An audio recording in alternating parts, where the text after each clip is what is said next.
Okay, cool. We're live again, and we got Laz back already. Amy, I think, went to the bathroom or to have a smoke break, and we're going to start this up in just another second. Laz and everybody listening, I'm very, very sorry. I'm a dumbass. Blame that on me. I should have just hit the X button and crossed out the window, but I accidentally hit stop broadcast. So my bad, everybody, and I'm so sorry. So we're going to just try to pick this up where we left off. But luckily, since I've got a new broadcast going, I already ran a test and my screen share is working. So hooray for that. Now I can do my presentation. So, okay, we got a few people in here already. Mad Pie Man and Io and Blue Blood and Reality is here with us. Laz is able to get back in here. Laz, I appreciate you, brother. You're doing great, and I really appreciate your interpretation. It gives me a whole new way to look at things. I can't say enough how much I appreciate it. Man, thank you. That means a lot to me. But I just wanted to. I know that you're probably gonna go back and listen to it again, and But I'm not saying that I'm giving the right interpretation. I'm just trying to make a point that it could be, it could be interpreted not necessarily literally. No, I totally get it. And look, like I said, I'm actually a fan of Bill Donahue, and the way you were explaining your interpretation reminded me very much of Bill Donahue, and I like the way the guy interprets things, and I do understand that as above, so below. That motif permeates our reality in so many ways. Mm-hmm. I couldn't even. I mean, I could probably just spend 3 hours just listing all the different ways that as above, so below affects and manifests itself in our reality. The other one that I like very much is when they say, "Man, know thyself and know the mysteries of the universe." Yeah. That one too. See, it was Santos Bonacci that was talking about the 12 cell salts of the body. I didn't even know that. Until I heard that from him. And I Well, looked. Santos, Jordan Maxwell, Manly P. Hall. Miley P. Hole, Bill Donahue. These people are not coming up. We're not coming up with this shit. They are getting all this information from the same place everybody's getting it. The ancient people, Giordano Bruno, all these ancient giants of intellectual and spiritual giants. Yeah. Now we are rediscovering, but I think this is a good subject. Remind me, this is a good subject when we get into astrotheology. I was recently listening to Michael Tazarian, Mm-hmm. and one of the things that he said that I wasn't aware of that makes perfect sense is that the Sphinx in Egypt is it's the woman, the head of a woman, which Yes, is the Virgin or the Isis. Isis. It's the Great Mother. It's the It's the woman with the bell that I was talking about. and it's the tail of a lion. It's Virgo, the Virgin, Yes. and it's Leo.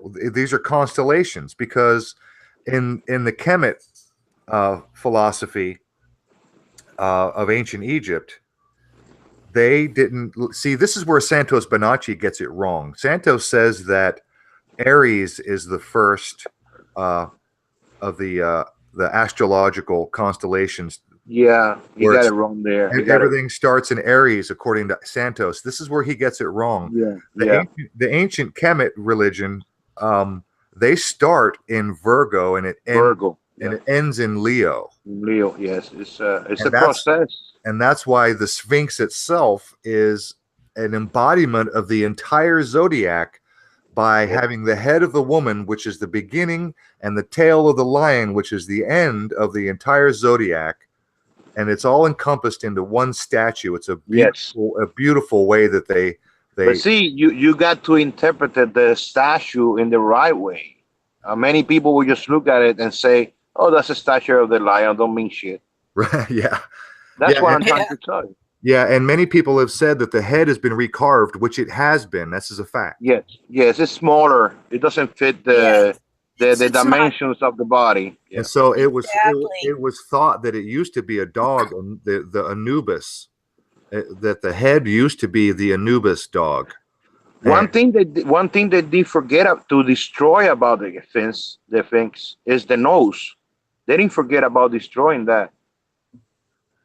They broke the nose. Do you think they broke it, or do you think it broke naturally? Because No, it was broken by the Napoleon. French Napoleon with the French because it was black. It was a Negro Yeah, feature. yeah. That's what I hear. I've heard that story too. Oh yeah, because I mean, and that's the thing that I don't like about Sarion. Sarion tried to connect Ireland with Egypt, where he failed to mention that Egypt was connected to everywhere, not just Ireland. Yeah. But he pretend to like the people in Ireland founded the Egypt society or Egypt community, but that's not the case because that will make those people white. But in that is not the case. It's everywhere you go, you see that every statue of the old period, the emperors of Egypt before the Greek went over there and tried to this barbaric individual Alexander, the not so great. He was a butcher. Once they go over there, then people want to talk about that side of history of the Egypt. But Africa, those pyramids were built most likely by the African people, then the Kemetic people, black people, and not just black people. Everybody that was there, because at that time, racial discrimination was not even mentioned in any text in the back then. That's a new thing. That's a new thing. It's that religion, manufactured thing. That religion and Darwinism started the racial shit. Not started, but religion started it, and then Darwinism gave it the fuel or their scientific proof of white supremacists. And we can talk about that later. Well, racism is the Bible is littered with racism. The racism runs all the way through the Bible. If you read it literally, yes. If you read it literally, yes. Absolutely. That's the problem. Starting with God's chosen people, that's racism. And then there's a story where Israelite was laying with a Philistine woman, and then somebody came in and was stabbed them and speared both of them and killed them, and it was against God's command not to mix with these other people. So racism is replete throughout the entire Bible. If you read it literally, yes.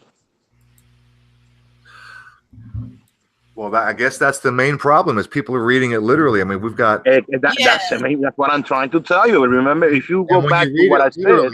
See, the problem with reading it literally is the problem that we're facing today, because the denominations of Christianity currently are 41,000 denominations of Christianity. Yeah. And that's because they're reading it literally, except when one denomination reads it literally, they may not like a particular passage. Like they may not agree to the literal translation of a particular story, where another group, another Christian sect will absolutely they'll think that that's a literal story, and then maybe they'll tweak a different story in a different way, and they just disagree on little minor points, and they argue with each other, and then they break off and start a whole new fucking church. And that's why we have 41,000 denominations of Christianity, because they can't even agree on their own shit. Yeah. Well, maybe you want to make a note to yourself to find out a passage in the New Testament when he says that the so-called Jesus of the Bible never, ever spoke but in parables. So when you face a conversation with any fundamental fundamentalists that read the Bible literally, you can tell them, okay, so how can you read it literally if it says it was a parable? Say that again, bro. You broke up. You broke up terrible. Say it again. Okay. Maybe you ought to take a note to yourself and find out in the Bible, in the New Testament, I don't remember the exact quote, but when it says in the Bible that the so-called Jesus never spoke but in parables. That is, he always spoke in parables. Yes, he even says So, so. yeah, so you Yes. can ask any fundamentalist that take the Bible literally, how can he take a parable literally? That's a great point right there, brother. That's it. That's the Definitely. conversation ends. Yeah, that is an ender, right? That's a conversation stopper right there. Because I mean, literally, if you're gonna look me in the eye and say that Jesus is the truth, the way, the life, then here's the passage, and I'll find it where Well, Jesus. Jesus is the truth, the way, and the life. Well, he's the Son, so the Son is No, the truth, no. the way, and the life. You are the Son. Jesus is a solar deity, Yes. without a doubt. Okay, we can go that into the astrotheology theme. Again, there are different languages. There is the materialistic, there is the astrology language, there is the astrotheology, there is a metaphysics, there is spiritually. That's what I've been telling you, that the Bible is a plagiarized from other people, that they were so sophisticated that they got to send a symbolism that you can read it, that can send 100,000 messages. In other words, these people were so high conscious and spiritual awakened that they can make a symbol or a statue and send a message to many people that will interpret it in many different ways. But they will end up with the same conclusion using different methodology way around it. That's where I might disagree, because you said with the same conclusion. That's the problem. They don't have the same conclusion. If they did, Well, you can reach the same conclusion. well, it doesn't seem to be working very well. Otherwise, we No, wouldn't it's not working because we wouldn't got have 41,000 religion. denominations. We got religion. Yes, we don't use the science of the past. We don't use. See, Christianity used to be called the way, and then they changed it to Christianity because it was an offense or whatever. But Christianity and the way of Horus used to be called the way, because that's the path of the sun going around or going over. That's the way. So east to west. That's why the Masons have that. I'm going from east to west and back, because that's what the sun do. So if you measure the statue of the Sphinx, the lion woman in Egypt, if you mathematically measure it, you will end up at the same conclusion, that these people in the past were really, really intelligent in the science. If you probably can wait and see how much it weighs, or you can figure how these people move those stones to put them there, how they carve it without supposedly no tool. So if you follow that methodology of investigation, and you can use science, common knowledge, you can use common sense, logic, intuition, the right side of the brain, the left side of the brain, then you understand. You pretty much get to the same conclusion if the individual is honest and not trying to find that he's right, but just like you use all the time, he tried to find objectively. I totally agree. You're making way too much sense, Laz. All right. Indeed. You guys ready to see some interesting shit? I got some stuff to show you. Yes, very ready. That was probably what Ezekiel told the Israelites. You want to see some shit?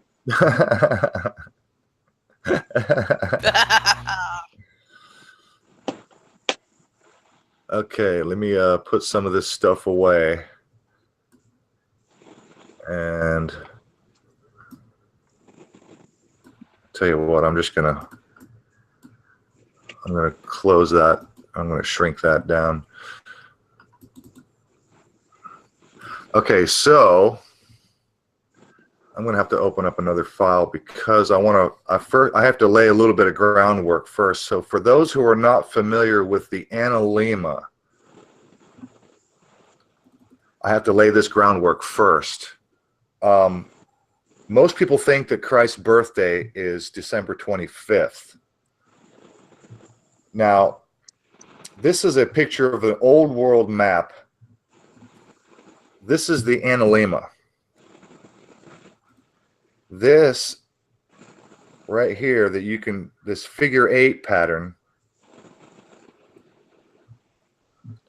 So right here, I don't know if my mouse is on target, but right here at the crux of the Analema, this is from August to September going down, and then right there, right and smack in the middle of April on its way up. This is the pattern. This is the path the sun makes in the sky. If you track the sun, say once a week, if you walk out on your porch and you take a picture of the sun from the same location at the same time of day, and you do it once a week, this is what you'll get. You'll get a pattern in the sky. This is what the sun does over the course of the solar cycle. This is called the Analema. Okay? And so the descending point, as it says here, the descending point is the cross point, which is August 29th on its way down. Now, when the sun goes down and around into winter, and then it comes back up in spring, and then it goes through summer, and then it goes right here at the cross point again on its way up. Does anybody know what day it is? Amy, stay quiet. I know you know this. Of course I know that. So, yeah, I'll stay quiet for you, hon. So Laz, do you know what day that is on the way up when the sun comes up and it crosses the figure 8 point again on its way up? Do you know what day that is right there? December 25th. No, sir. December 25th is December 25th is on the other side. Yeah, I'm sorry. December 25th is down here on the bottom. I think you mentioned that in the comment some time ago. It was April? No. It's September 11th. Oh, okay. But September should be on the other side. It's 9/11. In the winter side. December, August. I'll show you the other picture. It's in September. Okay. No, I'm not arguing with you, man. Okay. Come on, man. Okay. Well, just so the 88. We were trying to get influence freedom on here because the 88 pattern, the 88 symbology. This is the lunar cycle. The moon does the same thing. It makes a figure 8 pattern over the course of a 28-day lunar cycle. And you can take a picture of the moon every single day from the same location over the lunar cycle, and you'll get a figure 8 pattern in the sky. It's called, I thought the moon was 29 and a half. 20. Is it 28 and a half or 29 and a half? It doesn't matter. It doesn't matter. It's the lunar cycle. I'm familiar with what you're saying, so I'm going to keep my mouth shut. Okay.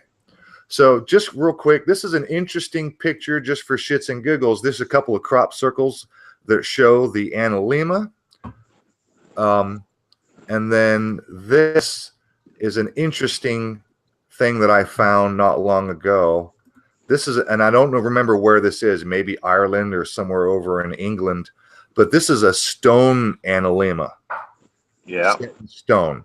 Okay, so this is a big deal, and I was chatting with a friend of mine, my best friend, who's his fiance is a Muslim, and we always talk about religion when they're around. And he said we were talking about tracking the stars, the sun and the moon. He said that was their HBO back then. You know, they didn't have phones or internet or anything. Nah, that was their calendar. Okay, so how to plant crops and all that. Okay. Okay, if I go any further into this folder, it's going to take me into the Thunderbolts project. Saturn Kronos eats his kids. Okay. So this folder here, let me see. I guess I'll leave the contradictions out. Let me start here with the Jesus parallels, because there's quite a few of them. And I've been arguing with Chuck P. and one or two other people about parallels between Jesus and the ancient Egyptians and the other mythologies and the other cultures throughout the world. See if I can go full screen and maybe make this a little bit easier. This is Asclepius, which, by the way, I highly suspect, I haven't confirmed it yet, but Asclepius, I think, is Ophiuchus, which is known as the 13th. I'm sorry, isn't it pronounced Asclepius? Well, whether you want to use a hard C or not, it's semantics, sweetheart. Well, it's, yeah. All right. By the way, Aaron, the Yoruba people call them Babaluaje. That means the father of the world. Called what, the Babalu? That kind of statue with the a statue that always come with something that they have to use to move around. How you call that? An invalid when he cannot move to support himself. The staff. A pillar, a staff, or the okay, I see. Yeah, they call him Babaluaye, the father of the world, also patron of the sick people. You know, it's the same thing. Okay, well, so this is Asclepius. He healed the sick. He raised the dead. He was known as the Savior and Redeemer. If you look at the statue, he's got a staff and a serpent twined around the staff. And I'm pretty sure that's Ophiuchus, which is known in the Kemet theology, which is the constellation Ophiuchus is known as the 13th constellation. It was a 5-day period in Egypt, and it was a time when you weren't supposed to do anything. You're not supposed to take on any new endeavors. You're not supposed to start any new projects. Pretty much a 5-day chill out period, which was the 5 day. It was a constellation known as Ophiuchus, and I'm pretty sure that Asclepius, because of the statue, I recognize the statue with a single staff and a single serpent, and so that's that. Okay. This is an image of the world's 16 crucified saviors. I won't read through all of them. I'll expand it out. So if anybody wants to pause the video, they can go through this and have a look at some of these, like Thammuz of Syria and Quetzalcoatl of Mexico, Prometheus of the Caucasus, the Mithra of Persia. And so if anybody wants to read all these, you can pause the video. I'm going to have to shrink that down to in order to get back. Okay. So this is Attis, born of a virgin, born on December 25th, crucified, dead for 3 days, and was resurrected. Greece, 1200 BC. Here's Buddha. One of the disciples is his favorite, and another is a traitor. Does that sound familiar? He and his disciples abstain from wealth and travel around speaking in parables and metaphors. Does that sound familiar? He called himself the Son of Man. He was referred to as a prophet, master, and Lord. He healed the sick, cured the blind and the deaf, and he walked on water. Here's more on Buddha. His mother was told by an angel that she would give birth to a holy child destined to be a savior. Does that sound familiar? As a child, he teaches the priests in his temples about religions while his parents look for him. Again, that's exactly what happened to Jesus. His mother came to the temple while he was preaching, and then he turned her away. He starts his religious career at roughly 30 years of age and is said to have spoken to 12 disciples. Here's Dionysus. Dionysus, by the way, is the Greek god of wine. This is where we get water to wine. Dionysus was the son of God. He was born of a virgin mother, commonly depicted riding on a donkey. He healed the sick. He turned water to wine. He was killed, but was resurrected and became immortal. His greatest accomplishment was his own death, which again is Jesus, which was his greatest accomplishment was his crucifixion, which he delivers humanity to himself. Here's Hercules, was born of a divine father and a mortal mother, known as the savior of the world. Prophets foretold of his birth, claimed he would be a king, which started a search by a leader who wanted to kill him. Doesn't that sound familiar? Didn't the Pharaoh want to kill all the firstborn children to prevent Jesus, the Messiah, from reigning on earth? He walked on water. Hercules walked on water, for those of you who don't know. He told his mother, "Don't cry, I'm going to heaven." When he died, As he passed, he said, "It is finished." Here's Horus. There's a break in his life's history, just like Jesus. There's no data between the ages of 12 and 30, just like Jesus. At the age of baptism, he was 30 years old. The fate of his baptizer was beheaded, just like John the Baptist. He walked on water. He cast out demons, healed the sick, restored the sight to the blind. He was crucified, and he was resurrected after 3 days. Here's more on Horus. He was born of a virgin, only begotten son of god Osiris. His birth heralded by the star Sirius. Ancient Egyptians paraded a manger and a child representing Horus through the streets at the time of the winter solstice, about December 21st, just like Jesus. The death threat during infancy, Herut tried to have Horus murdered. Handling the threat, the god that tells Horus's mother, "Come thou goddess Isis, hide thyself with the child." Here's more on Horus. He was known as the light of the world, the good shepherd, the lamb, the way, the truth, the life. His symbol was a cross. Here, again, I'm not going to read all these. And if anybody wants to pause, this is a partial list of 180 parallels between Horus and Jesus. 180 parallels between Horus and Jesus. Here's another part of that list right there. If you want to pause the video and read this list. I'm not going to read all these because I'll be here all night. Here's another part of that list of 180 parables or parallels between Horus and Jesus. And here is another part of that list. So if you want to read all these, you can pause and read and see for yourself. There are 180. Oh, by the way, here's this interesting. Osiris, which is Horus's father. Osiris was chopped into 13 pieces and gathered together by Isis and used an obelisk as a phallic so that she could give birth to Horus. Osiris is actually Lazarus, just so you know. And let me know, because I just bumped my microphone. You guys can still hear me, right? Yep. Yeah, Okay. I can hear you. Okay, here's some parallels between the Egyptian and the Christian religions. The child Horus as a sower of the seed. Jesus is the sower of the seed. Horus is the founder. Jesus is the founder. Horus is the fulfiller, blah, blah, blah. Pause and read if you want to. Here we go. Here's some more parallels. Joseph and Jesus. The Old Testament, Joseph had a miracle birth. He had 12 brothers. He was sold for 20 pieces of silver, and the sale was suggested by Judah, and he began his work at age 30. And Jesus was a miracle birth, had 12 disciples. He was sold for 30 pieces of silver, and Judas was the one who suggested the sale, began his work at age 30. Here's Krishna. Born of a miraculous conception, wise men were able to come because they were guided by a star. Does that sound familiar? After he was born, an area ruler tried to have him found and killed. His parents were warned by a divine messenger that they escaped. They were met by shepherds. The boy grew up to be the mediator between God and man. That's Krishna, as in the Christos.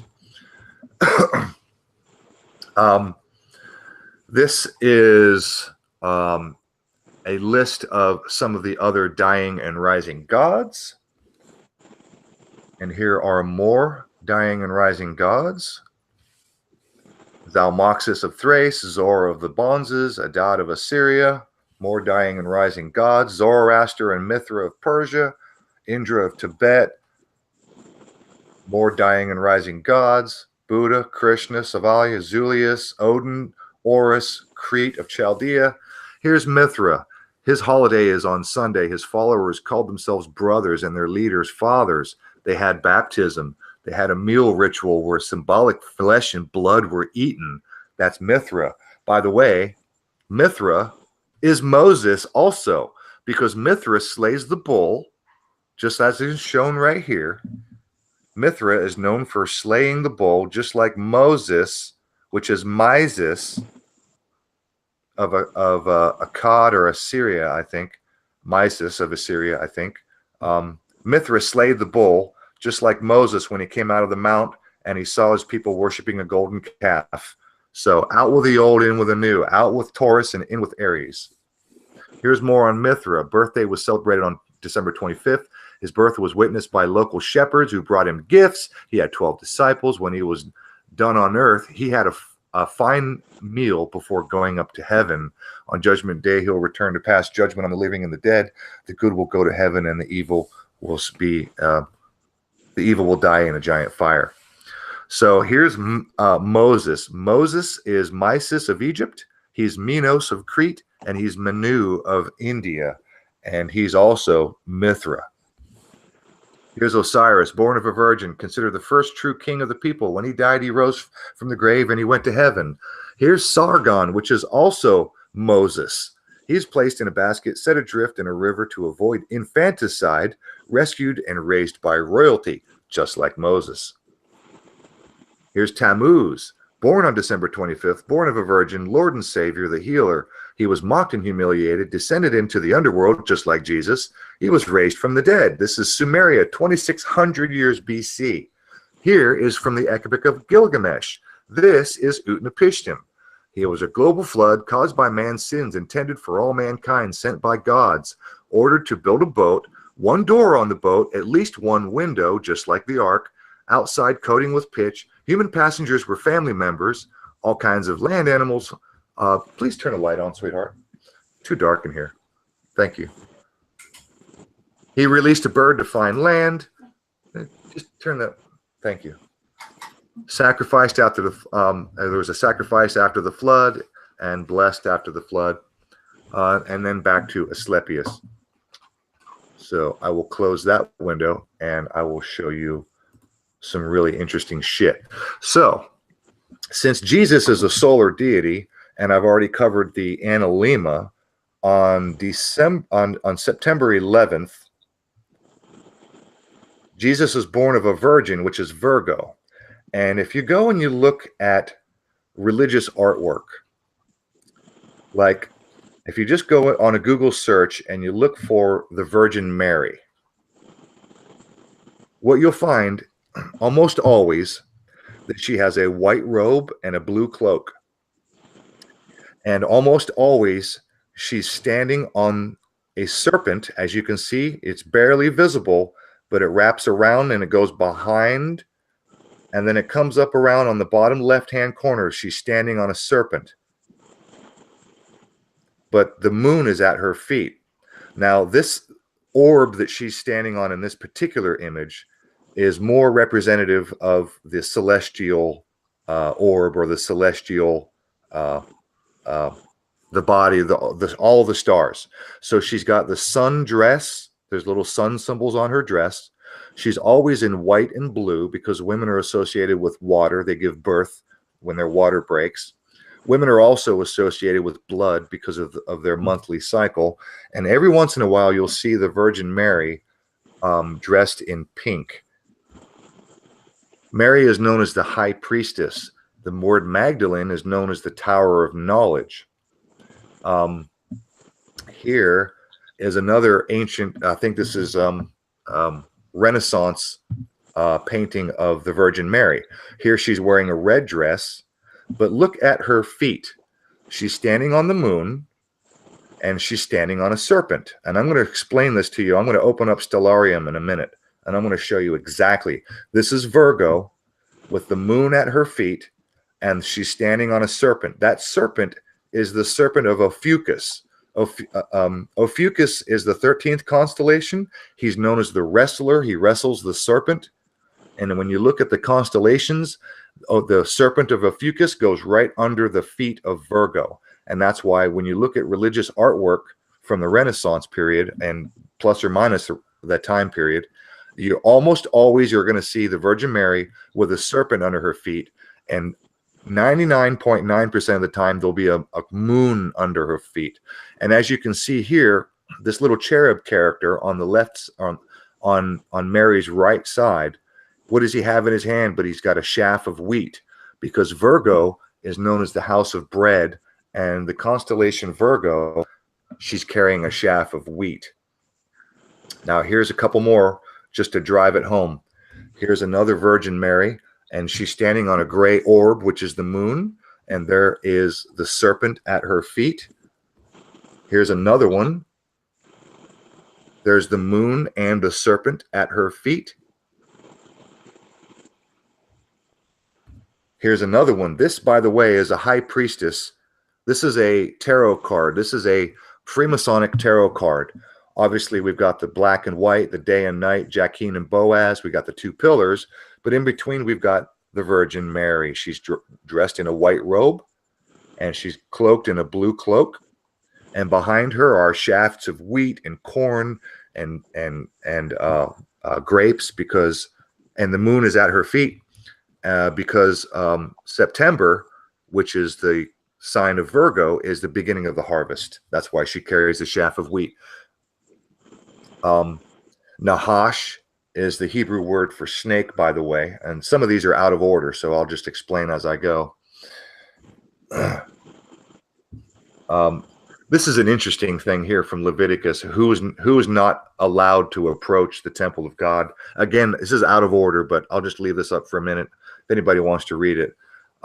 These are a list of people who are not, that God says you're not allowed to approach the temple. If you have crushed testicles or a flat nose or a broken foot or you're a dwarf, you're not welcome. All right, let me get at this for a second. Let me see if I know where I put Ophiuchus. I've just got so much shit here. It's a little bit out of order. Somewhere around here, I've got a picture of Ophiuchus. And if not, I'll pull him up on Stellarium. Aaron. Yeah, go ahead. Do you know that the constellation represents a part of the body, right? Yes. Okay. So if you go back to the people that cannot enter into the higher holies of holies, do you check the parts? Maybe they are 12 parts there that represent the constellations. Oh, that's interesting. That's very interesting. I'll have to go back and check that. I'm not going to do it now, but every part mentioned there should represent a constellation. Well, Amy, that list that I just showed you was a partial list because the list. It's actually wrong. I suspect. Now, that's interesting, but I suspect it may not be what Laz thinks it is, because if I'm not mistaken, the list of things that may be wrong with you that would prevent you from entering the temple is, I'm pretty sure it's longer than 12, but it's an interesting perspective. Well, the temple is the head. Yes. Okay, it's the head. They say the place of the skull, where Jesus was crucified at Golgotha, which is the place of the skull. Which so that's the temple. Correct. And the holies of holies is the pineal gland. That's correct. Golgotha is the known as the skull place. Yeah, because once you finish with what you're doing, let me know, because I'm going to tell you how you are reading this, only half of it. Okay. Real quick, let me just quiz you real quick, just for shits and giggles. Yeah, go ahead. Just a quick question. Do you guys know where the word hallelujah comes from?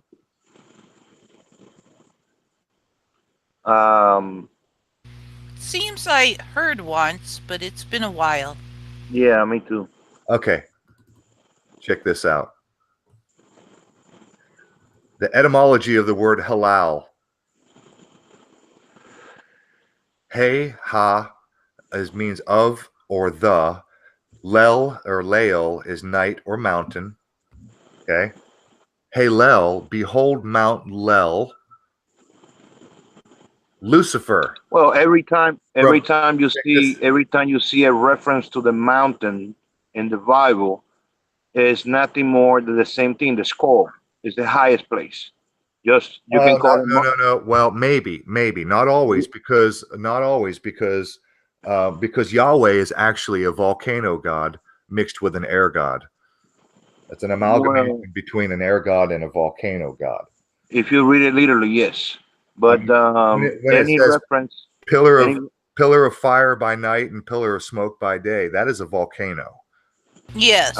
Not necessarily, but go ahead. Well, we can go into that later. But what I'm trying to say, when you see a mountain reference like Mount Zion, Mount Nero, Mount Hallel, when you see any reference to the mountain, like the mountain that Satan took Jesus to show them the whole world, that's the head. You can only You can only see reality with your brain. You can only look at the whole world with your brain, and then you can say I want it all, or you can say I don't want anything. But that's the interpretation of that passage. Cool. Interesting. Excellent. Excellent. Well, this is just following the etymological root of the word Hillel. Turns out it's Lucifer. It's the light bearer, the shining one, the morning star, which, by the way, is also Jesus, because Jesus himself says that I am the bright and morning star. Yes. So It's also an allegory to the pineal gland. So here, this specific Bible passage, it says, this is from Isaiah 14, how art thou fallen from heaven, O Lucifer, son of the morning? How art thou cut down to the ground, which didst weaken the nations? This is a reference to the planet Venus, because in the Bible it says that Lucifer wants to raise himself above the Most High, and the Most High is the sun or God, depending on how you look at it. But the star Venus, and by the way, I know Venus is a planet, but the planets are also known as wandering stars because of their retrograde. So they're known as wandering stars. So Venus is the brightest thing in the sky right before the morning sun. And so the Venus rises before the sun. So he is the light bearer. He brings the sun. And then he rises to the high point, which is high noon, which is above the Most High, because he reaches it before the sun. And then he's cast out of heaven, and he falls, just like the passage says, how art thou cut down to the ground. And so Lucifer, or in this case Venus, is cast out of heaven and then down to the horizon. So that's the story of Lucifer. In astrotheology, yes. And astrotheology, yes. So this not in metaphysical or spirituality. That's correct. That's correct. That's correct. It's a different story. I got you. We're on astrotheology right now. Yeah, I got you. But you can interrupt me anytime, Laz. well, you want to know what the interpretation of that is? Well, I'm open. I'm willing to listen to anything you have to say, bro. Well, if you go back to the other one that you were talking about there, I mean, the first thought that the individual have is man-made, and that the first thought, that is intuition, is right by the original operating system. That is a natural reaction based on the operation system.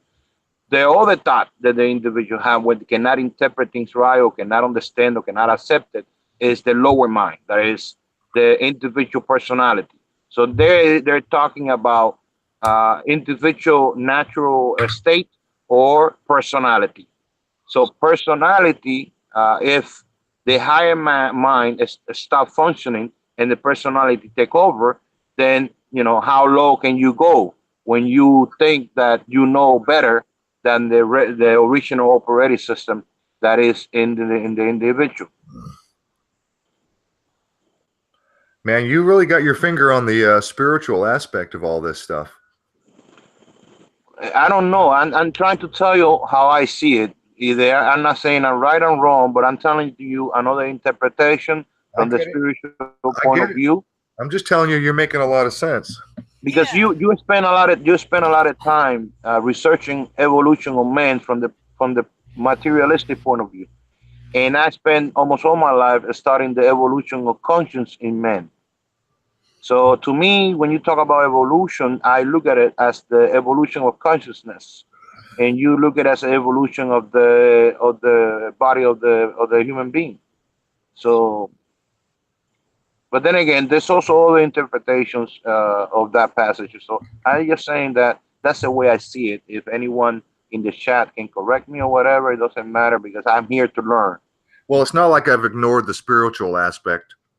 It's just that I haven't spent the amount of time that you cannot ignore it as much as no matter how much you try. I know. It's there in the original operation system or operation software, and we're gonna go. I agree. We're gonna go back. I agree with you there. It's that shit's really hard to ignore, even if you try. Yeah.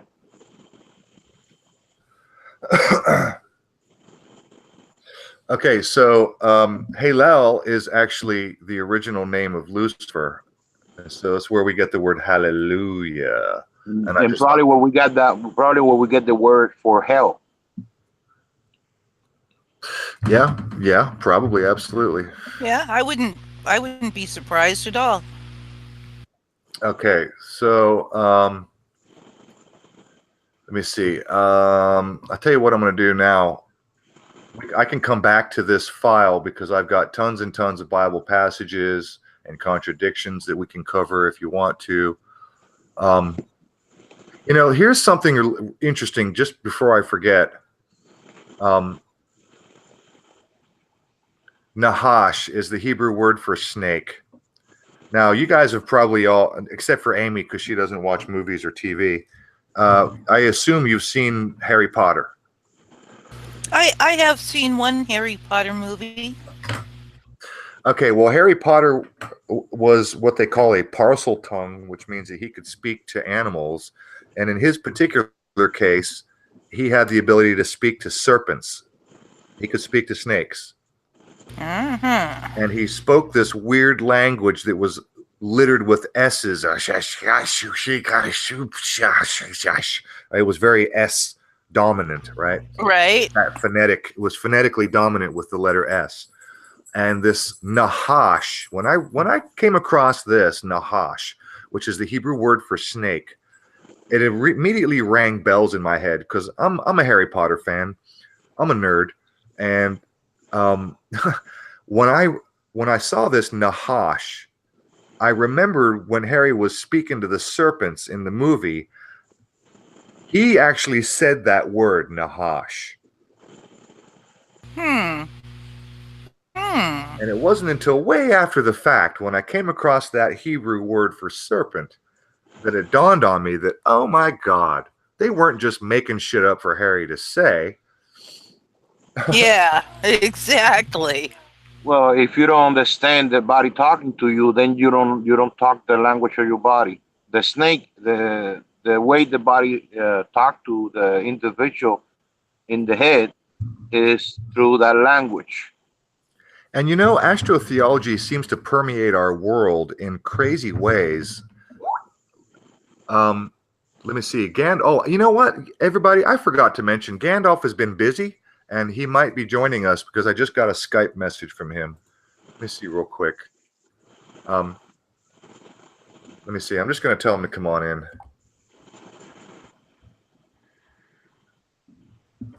All right. So Gandalf was busy, and he's back, and so he might be joining us any minute. Anyway, speaking of afterthoughts, this is Ahura Mazda right there. Okay. So here's an image of Ahura Mazda. Among other things, this is Ahura Mazda up there at the very top. And if you're a Star Trek fan, then you know Lieutenant Uhura. And if you drive cars, then you know the auto manufacturer known as Mazda. And there used to be an automaker. They came and went, but there was a car maker named Saturn. And right. I don't have a list.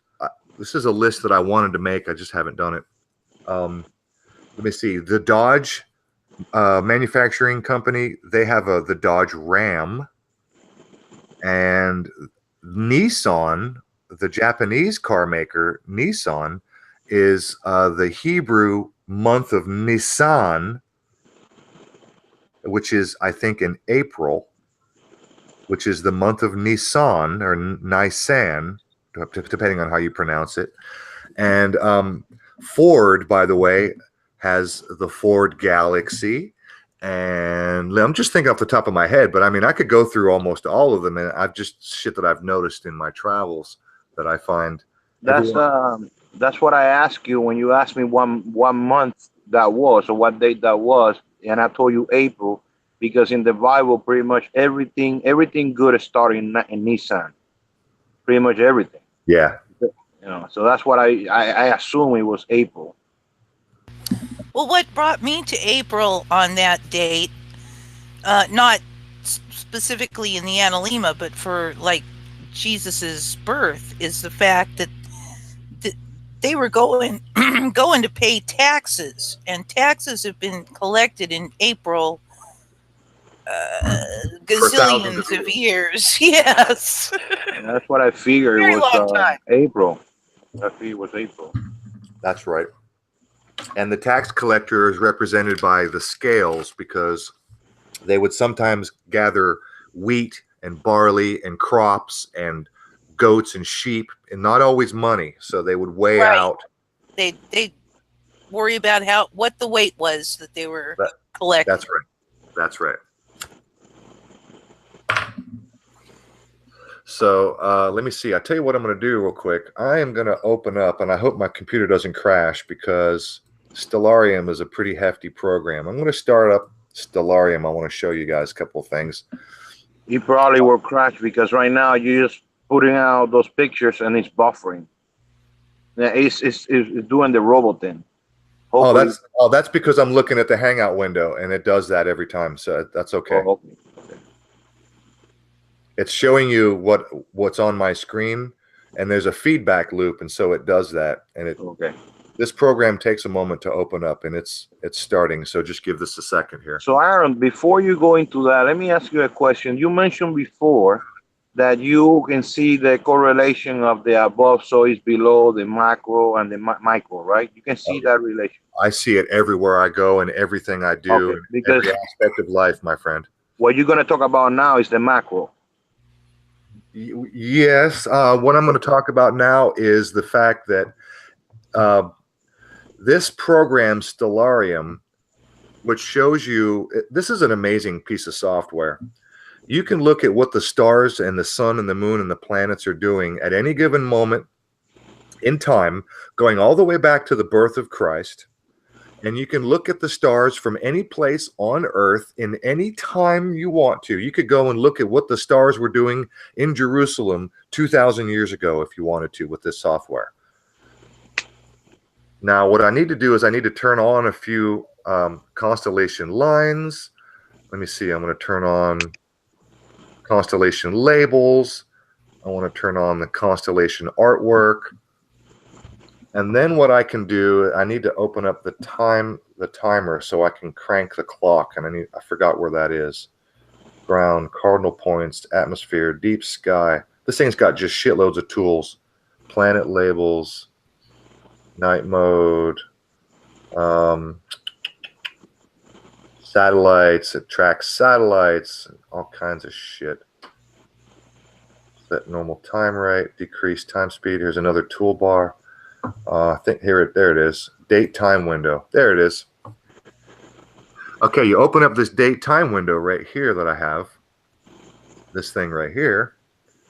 And what you can do is you can crank the clock forward and backward, and you can make the sky move. So it can look at the whole sky. Okay. But before I do, I want to show you this, because I was talking earlier about Virgo. So right here at the bottom of my screen on the right-hand side is Virgo, okay? And you can see she's carrying a chaff of wheat. Virgo is known as the house of bread. Virgo, being the month of September, is the first of the harvest months. It's the ember month. September, October, November, December, those are the ember months. Those are when the leaves change and they turn from red, yellow, and orange colors. But look below Virgo's feet. You see here on the left side is Ophiuchus. And Ophiuchus is the wrestler, and he's got this giant serpent. So there's always this serpent underneath of the feet of Virgo, just like the pictures of the Virgin Mary I showed you, where she's always standing on a serpent. Now, if I crank the clock, let me see, I get back to the horizon. There's this subject is so deep. There's Crater, the constellation Crater, which is the chalice. There's Corvus, the constellation, or otherwise known as a lesser constellation, which is known as a deacon, which is also interesting because the church has church members. Some of them are known as deacons. This constellation Corvus is the dove. It's a sparrow. It's a crow. This is the bird that was released by Noah. Here we have Scorpius, Scorpio, Scorpius. If I crank the clock, let me see what date, time. Those are the days. Up, down. That's too much. I'll put it back, and then I'm going to go. There we go. If I crank it slowly, this is what it looks like as the constellations and the stars rise and fall on the horizon. So there's the moon right here. You can see it right above Sagittarius. Okay. If I crank it back, there's the moon moving to the right. So these are days. So every day the moon moves in this pattern right here. There's the moon. So there's the moon at the feet of Virgo, and she's standing on a serpent. There's Virgo with the moon at her feet and the serpent underfoot. Now, if I crank the clock backwards, and I've not done this before, I haven't gone this far back, and there's another aspect. I haven't changed location. I haven't learned how to do that. I'm still new to the program. I haven't figured out how to change my location. But if I go to, say, Jerusalem, and I go 2,000 years ago, what you'll see is the sun making its motion going through the analemma, and the sun will be right here, being born of the Virgin, the Virgo, with the moon at her feet and the serpent of Ophiuchus, and the sun will be in the crux or the cross point of the analemma as it makes the figure 8 through the solar cycle. And right here, it'll be September 11th, that fateful day, September 11th, when the sun is born in the sign of Virgo, with the moon at her feet, just like it says in the Bible, and just like the pictures of the Virgin Mary with the serpent underfoot and the moon underfoot. And then here, just to the right of Virgo, is Leo. So this is where the constellation chart starts, Virgo, and it ends in Leo. So when you crank the clock backwards, this is what you get. You get the start of Virgo, and then you get the end with Leo.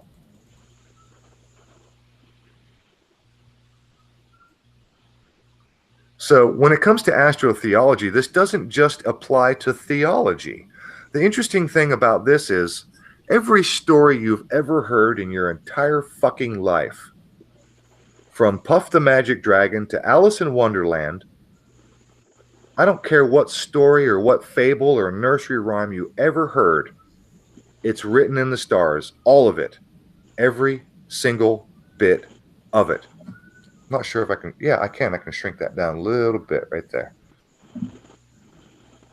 So I can crank this clock backwards, and you can see the motions of the constellations and the stars as they move through the day and the night. There's the moon.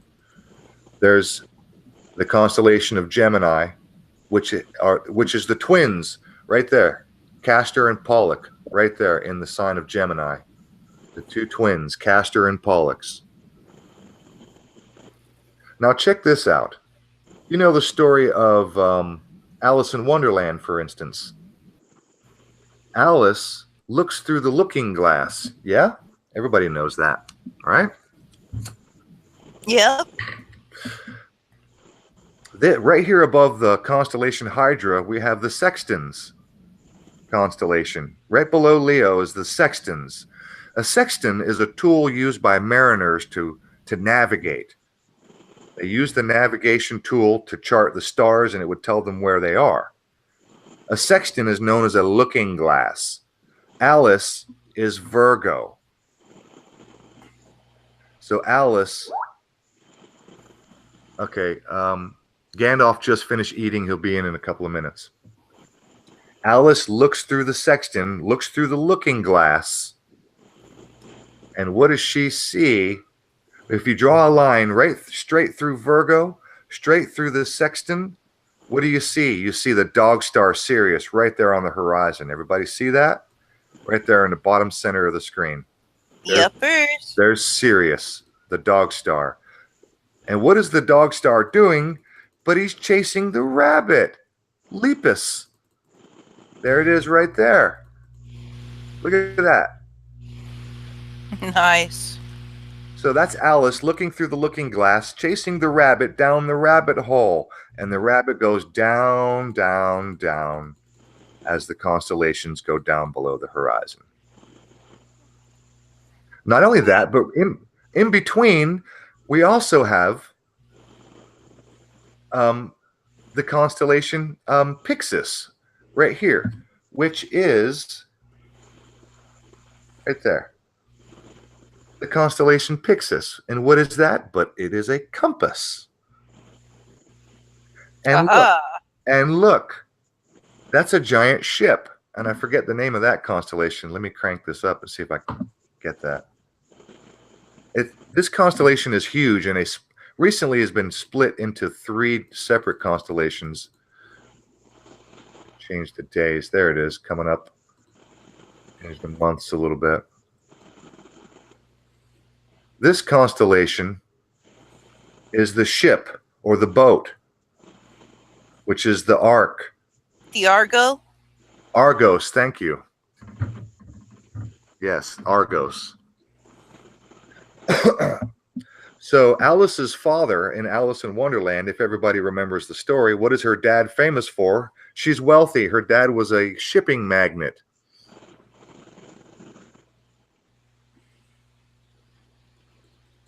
And this constellation Argo or Argos is another aspect of the story Jason and the Argonauts. Yep. So back to astrotheology, here we have the constellation of Orion, and everybody knows about the belt of Orion with the 3 stars, right? Yep. Right there. Well, looky. If you follow these stars in the belt of Orion, draw a straight line through the stars of Orion, they point straight to Sirius, the dog star, which is the brightest star in the sky. This is the star from the east that the 3 magi followed. The 3 magi who followed Christ followed the star in the east. The 3 magi are the belt of Orion following Sirius, the dog star. And what do you see if you follow that? But if you draw a line straight through, it takes you almost straight. Not quite, really. But it takes you to Virgo, where the sun is born in Virgo.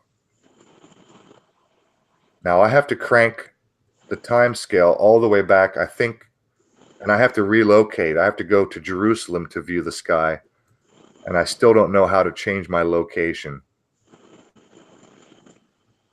But, and there's Perseus, by the way. Born of a virgin. He slayed the snake-headed lady, the, what's her name? Forget off the top of my head. I forget. But it's all there, man. It's all in the freaking sky. It's all in the stars. Every story you've ever heard, I don't care what story. I don't Medusa. Go Medusa ahead. is the Medusa, yes, thank you. I just left my brain for a minute there.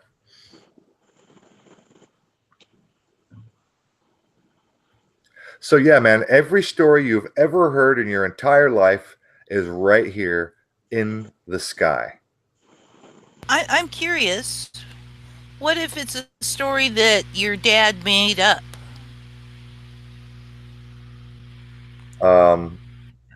You know, he started telling his story and was just making it up as he went along. Well, then probably not.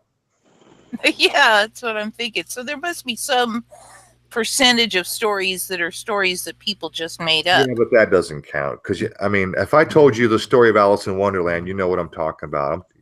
I'm talking about stories that we've all heard, the stories that permeate our culture. Fair enough. Okay, I just wanted to make sure we had clarification on that. Not just your average, day-to-day creative writing stuff, Yes. but the classical stuff, Uh-huh. shall we call it? Yeah.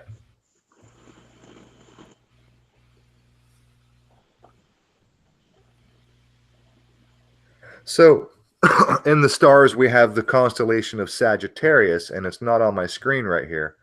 But everybody knows that Sagittarius is the water bearer. He carries a pitcher of water. No, that's Aquarius. Aquarius, thank you. Sorry. I know because I'm an Aquarian. Okay, so Aquarius carries the pitcher of water. He's the water bearer. And there's a parable where Jesus says, I shall be with you until the end of the world, which is, by the way, a mistranslation. The original Greek and Hebrew text says the end of the eon, which translates to age. Yes.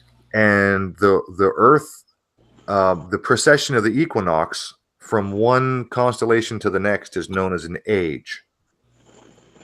The age of Aquarius, the age of Pisces. Yep. Right? Yeah, he said, go over there, follow the man that enter into the house. That's right. He says that you'll see a man bearing a pitcher of water, follow him into the house. By the way, a constellation is known as a house. House, yes. Yep. And there are other parables in the Bible that says where Jesus says, my Father's house has many abodes. Yes. So we're talking about the stars again and again. Well, like I said before, the stars is half of the story. But you go ahead and continue. When you're done with it, let me know. No, you go ahead, man. But you're right. It is half the story because there's a whole spirituality aspect. Yes. You're totally right, Laz, and I'm not trying to knock that at all. Yeah, because astrology, that when people that follow the zodiac, they it's easier for those people, or or even common people know that if you are born in a particular house or particular constellation, under a particular constellation, that is the position of the sun in a particular constellation, then you have a certain traits, certain personality. So constellations affect personalities. So then we can see how the relationship between the microcosmos and the macro. That is that the macro that you show in there is only half of the story. The other story is in the individual, is in the body of the man. So, for example, when in Genesis in the Bible, when the people said, and God created men, the right translation is the Elohims created men, not one God. Elohims, that means many. Yes. Also, plural. there is plural. There is another thing. The word that used as created, that is in past tense, is not created, but is molding. Not creating from nothing. It's molding. That is making the individual into the likeness of the Elohim. So if you just common sense tell us that if every orb we call planet or every constellation makes the personality on the individual, that means that constellation is making that individual. I mean, that constellation is making that individual in their image. Do you get it? Do you understand? You were breaking up a little bit. Just repeat the last one or two sentences. Okay. If individuals born in different zodiac, in different houses of the zodiac, have different personalities. Yeah. That means that if we look at the Bible that says that the man is being molded in the image and likeness of their creator, that means that I see what you're going. Yeah. Molding the individual in the image of the pattern of the behavior. Okay. Yeah. Okay. Yeah, I see what you're saying. Absolutely. So, well, and then if we don't look pretty much as constellations, but if we take it down a little, a notch, and we just concentrate here in the solar system, then we will see how the planets, that is the orbs that go around the sun in the solar system, are the Elohims referred in the Bible, because every orb produce a different vibration. So if you are born when that orb is closer to the earth, that is reflecting the radiation from the sun at in an angle that is in a 30-degree angle, which that's what the cross represents, then the individual born that day will have a trait, a personality characteristical of the orb close to the earth at that particular time. So that planet or that orb is considered to be the father of that individual, that is creating, is molding the individual in that image. Because then again, we got to go back to sematics, what you said that you like, that everything is energy, vibration, and frequency. Oh yeah, okay. You know what? That's a good segue, because I did want to cover cymatics, and people in the chat right now are talking about DNA, and I cymatics affect DNA, and if the vibration of the planet that you are born in have a particular vibration, then your DNA is going to be formed. That is the personality, not only physically, but personality of the individual is going to be affected. Right, exactly. Hey, Gandalf, welcome, brother. You have anything you want to add? Because we got about 30 minutes left, and I'm going to cover a little bit of cymatics before we get out of here. Oh, man, this is like one of my favorite subjects. This is not so much astrology, cymatics. I love this entire subject. Ever since I got into the 0 point, you know, how there's the patterns embedded in the entire universe. All right, I am going to show you some shit that I have on cymatics. Here's my... Now, I also, somewhere in my archive of my YouTube, I got a folder of all the YouTube videos I've ever uploaded. But I did some cymatic experiments in my basement of my own. Oh, man, I love those. And I asked... Oh, you've seen them? Oh yeah, I remember one night when you were doing a hangout. I think it was almost like 2 years. Like, oh yeah. And I took my computer downstairs and I did it live. That was before me. Oh really? Darn, you missed Yep. it. I might just upload those videos. Yeah, that'd be cool. Okay, so this is cymatics, and for those people who don't know what cymatics is, this is where sound interacts with matter. And basically what you do is you take a speaker and you put it upside down, or you put it with a cone facing upward on the floor, make sure it's level. You put a steel plate on top of it, and then you pour something like salt or sugar or some sort of particle type of a medium like coffee grounds. I've tried with like drywall dust and shit like that. And then you apply sound frequencies. And every time you hit the same frequency, you get the same pattern. And the higher the frequency, the more intricate the pattern. Now, there's 3 aspects to cymatics that almost nobody will tell you about. And I discovered this on my own through experiments, and I'm a musician, and so I understand a little bit about the physics of sound. I also know that music is 3-dimensional, which is very rarely talked about. But the 3 aspects are tone, frequency, and volume. Because I can tinker with my little sound generator, my frequency generator, and I can get the particles to start to dance around a little bit, but they don't jump into a pattern until I crank up the volume. So I might have the right frequency, and I might have a particular tone, which is kind of irrelevant. It's not really irrelevant. It's very relevant. But you have a tone and a frequency.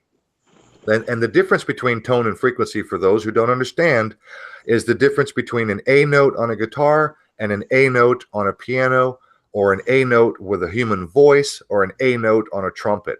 They're all A notes. It's all the same frequency, but you're distinctly different tones. They have tonal qualities. Right, right. Okay, so you have tone, you have frequency, and then you have volume, which is the amount of energy you put into the experiment.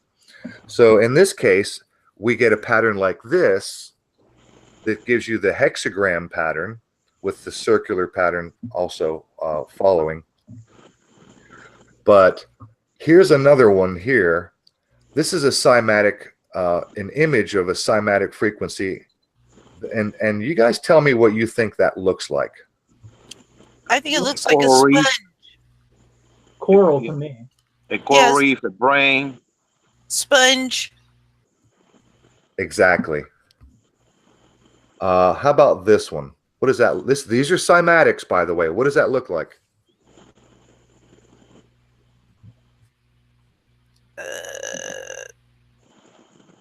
Piles of Crystals? crystals. Crystals? Yes, crystals. Thank you very much. How about that one? Almost like a honeycomb, but not quite. Right, right. Blood cells. What about that one? Good one, Laz. It does look like blood cells. What's that one look like? Looks like the stomach of a lizard or something. Yes, like that. it does. I was going to say tire track, but I knew Or I didn't have the right answer. the bottom side of the snake. Yes. Yeah. What does that look like? That Like a looks tumor. like coral.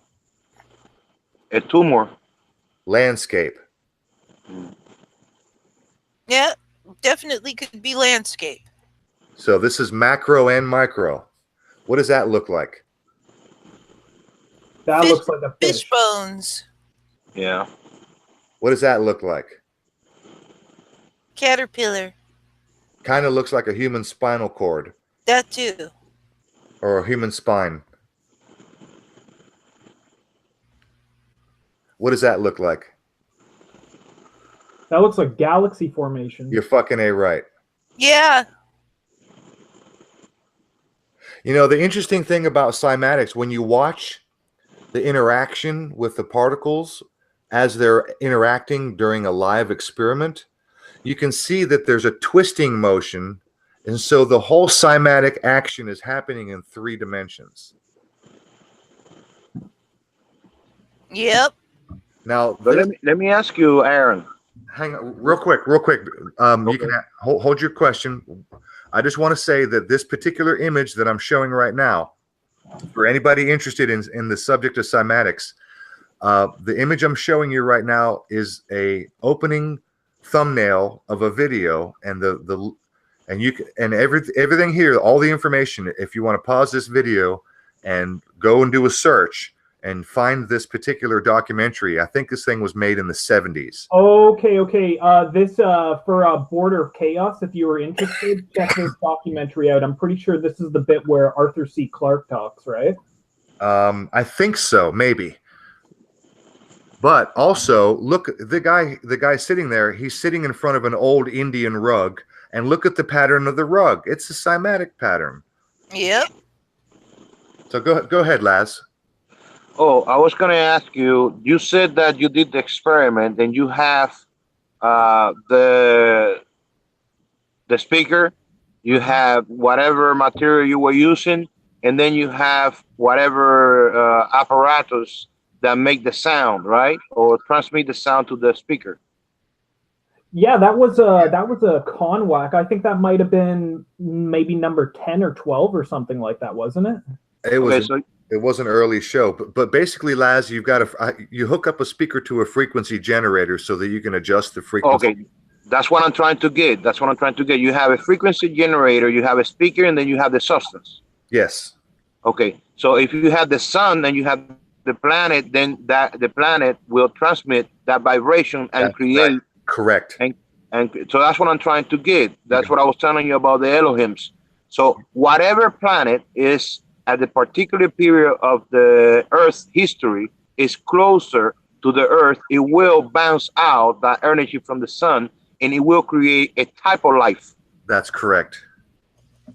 And that's what I'm trying to. And most people are familiar with the Schumann resonance. Yeah. Mm-hmm. So the Earth puts out a frequency. All the planets, the moon, the stars, they put out frequencies. Oh, I was just gonna say that, man. Yeah. Energy frequency. It's Tesla. Tesla said it right. Energy frequencies are vibrations. So that's what it's all about. So check this out. Okay, here's another image. Doesn't that look like a mollusk or something? It looks like an early. I thought it looked one of those early little creatures that used to like gather up waste on the ocean floor. Almost like a fingerprint, even. Now look at this. I tell you. Now talk about DNA. Look at these images. These are cymatic images. Look at the bottom row. What is that? Look at that bottom row, guys. That is fucking DNA. Pretty deep. Oh, wow, man. That is DNA, my friends. And this looks like snowflakes. When you get into this type of information, this is what's known as a repeating pattern. Like when you see these images and they remind you of different things, it's because they're based off of a repeating pattern that's originating from the very center of the universe. This is also known as universal background radiation. This is the energy grid that percolates the entire universe. Right. And did even before the Big Bang. Right. That is DNA, my friends. So when I listen to like debates between atheists and religious apologists, and the religious apologists are always ask the same question when they get to the kalam, the cosmological argument that they always try to throw at us. They always say, well, the universe began and nothing from nothing, and how did life get started, and how you can't get something from nothing, you can't get life from non-life, et cetera, et cetera. This is their argument. And I'm saying bullshit. I'm saying right here is the science, and this is a science. It's repeatable. You can do these experiments yourself. This is a science. Cymatics is a fucking known science, and this shit has been known for 100 years. And the science is that if you get the right medium and the right frequency and the right tone and the right volume, by the way, frequency, tone, and volume, I call that the Holy Trinity. Yep. And you will get DNA, my friends. You have amino acids floating in free space or even on a planet with some gravity. But you get the right frequency and the right tone and the right volume, and DNA will form itself naturally. It's a natural occurrence of the universe. But I don't think, man, I honestly don't think it is. I think this is some kind of grid that's embedded into reality itself, and it's embedded into the universal background radiation. It's embedded via physics, Mary. It's physics. Yes, it's embedded. It's just part of the physics. It's part of the material world that we live in. Yeah. But to me, it can create form. It can create form, but I don't see how it can create consciousness or awareness.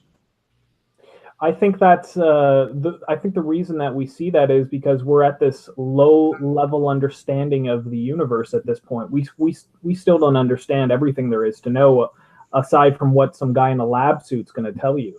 I think that this is, in 100, 2,000 years, we might be able to understand what all this means properly. But right now, we're still at such a low level of understanding. This is like the beginning of understanding about the universe and how it was created. Now, look at this image on the right side, on the very far right side. There's 1, 2, 3, at least 3 little sections that look almost exactly like a human spine. True. And that brings us all the way full circle, all the way around.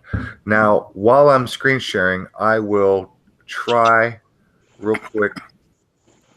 This is a big folder because it's got all my YouTube videos. And there it is right there. I've got my cymatics folder right there. You guys want to see my cymatics experiments? Sure. Oh, nice. I thought it was maybe on like one of those old CONHWCs that got deleted. Well, my first channel was deleted, and I haven't re-uploaded this stuff. Oh, fuck, you saved this, man. I saved everything that goes on YouTube. I've got a folder that Sorry, I know why I did that. Go to that. Check this out. This is my own. I made a fucking I made a scarab beetle by accident. And by the way, so here I've got flashback. I remember this. I think I've seen these, but I wasn't on the show when you did it. Here I use my didgeridoo.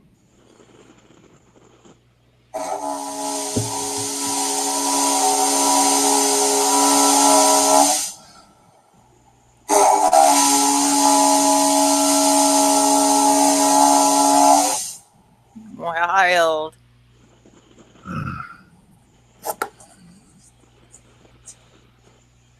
Sweet.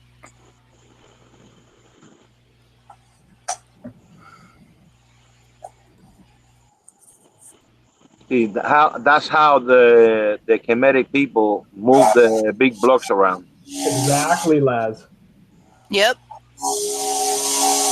Actually, they didn't have to move the blocks. They can get sand and get it to stick together if they have the right frequency.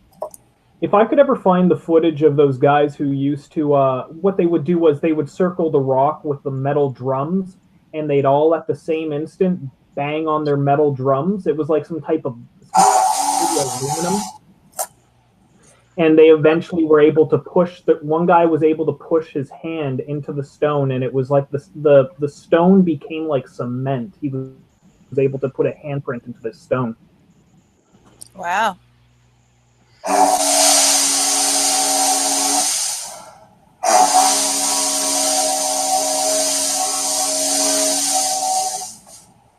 That's it. Look at that pattern right there. Sweet. I love patterns in sand and stuff. I'm not sure how I'm going to do this because I think I need 4 hands to do it. Whole part extending. Basically, this is an old. I got the glass completely leveled, and I'm using salt. So this is the same experiment, except I'm using glass instead of plastic. I've got a piece of glass, and I've got it leveled out, and I'm doing the same. Except I'm using my guitar and some other stuff. So I took a little trial and error. Certain frequencies seem to have a lot more effect than others, obviously. And the lower frequencies seem to bother the salt a little bit more. And what I'm doing here is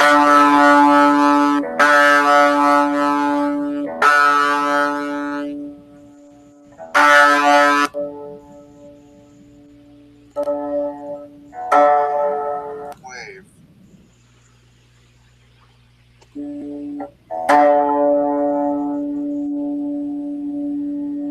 So this is where the combination of tone, frequency, and volume come in. Since I'm using my guitar, I've got very little control over all 3 aspects. I can control the I can control the frequency only by the frets of my guitar, not fine tuning, but only by the frets. And I can control the volume a little bit. Previous standing wave dissipates. What I didn't do is I didn't try to like crank and tweak on my amplifier, my guitar amplifier. I didn't try to use like different tones. That's something I haven't tried yet. That tell you right there that the guy playing the music in the universe is the one we call creator. Now check this out. Watch this. Here's where I make a scarab beetle by accident. Watch. Watch. Watch there. When I get the right tone, look at it. Boom. Watch. Look at that. Look at that wave. Looks like 2 cells. Wow. Look, it's even got little pincers in the front, and it's got little wings on the sides over here on the far left and bottom right corner. Top left corner, bottom right corner. It's got little wings. Look at that. Scarab beetle. Wow, it's like, yeah, it is like a scarab. Isn't that fucking cool? It even looks 3-dimensional. Yeah, it does, dude. Isn't that fucking cool? Wow, that's awesome. We have to do a show completely devoted to this now. Yeah. Awesome. I just want to add in one thing. Are you guys familiar with the Lord of the Rings at all? Like the backstory of it? A little bit. Well, in the backstory of the Lord of the Rings, it's kind of like the prequel of the Lord of the Rings. It's called the Silmarillion.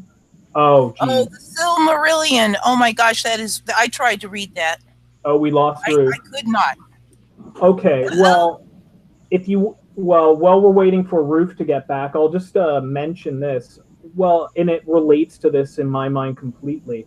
In the Silmarillion, basically, it's the backstory of the Lord of the Rings, and at the very, very beginning of the Silmarillion is the creation myth of Middle Earth, and how it goes is there was this god, and the god's name was Iluvatar, and he created lesser gods that would live under him, and they were called the Maya.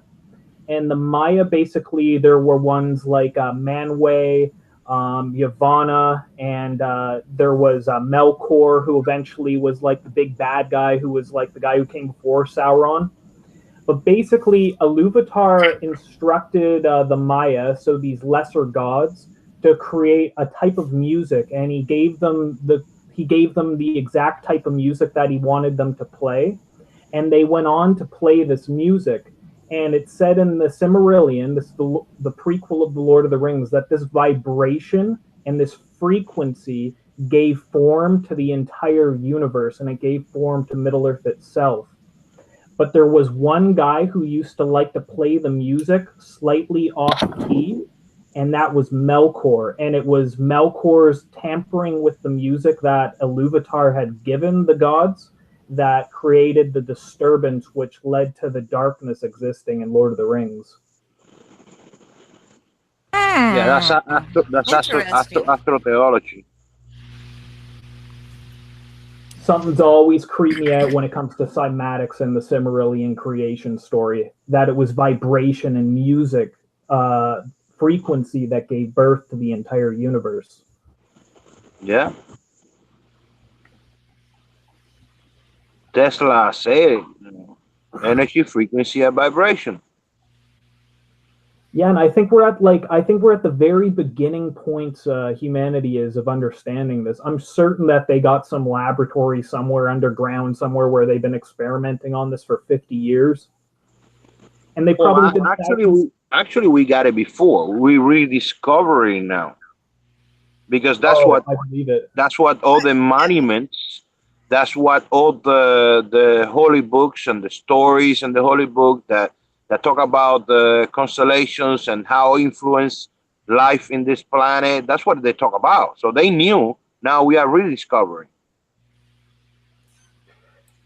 Yeah, like you ever seen where they go to the pyramids and they vibrate the walls of the it's like these retaining walls at one side of the Giza pyramids, and it creates this. It sounds like a bell dinging when you just tap the stone. Like they used to design these structures to incorporate this energy.